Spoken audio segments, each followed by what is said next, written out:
President Trump wants to give his personal attack dog at DOJ a lifetime judicial appointment. His name is Emil Bove, Trump's former criminal defense attorney. I worked for Bove at the Department of Justice. I worked for him at DOJ. And this is not someone who should be a federal judge.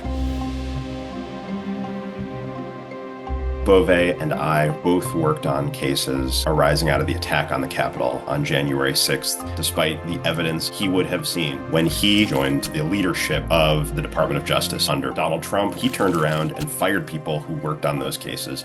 The Department of Justice was prosecuting New York City Mayor Eric Adams for corruption charges. I resigned from the Department of Justice after 10 years as a federal prosecutor because Mr. Bove asked my colleagues and I to dismiss a case against New York City Mayor Eric Adams that appeared to be, in essence, a quid pro quo. On the last Friday in January, Bove issued a memo to Ed Martin directing Ed Martin to fire attorneys because those people, in his words, couldn't be faithfully trusted to implement the president's agenda. He worked on these cases too. He saw the evidence. He would have seen how violent that day was. He would have seen the property destruction. More than 100 police officers were attacked. This was a crime of historic proportions to turn around and fire people who worked on those cases because the president asked him to. It was a naked political move. In the Eric Adams case, Mr. Bove openly stated that it was not based on the facts of the law. It was based on the fact that Mayor Adams had expressed that he would enforce the president's policy, ordering the case to be dismissed, not based on the facts, not based on the law, but because of a political alliance, essentially, that Mayor Adams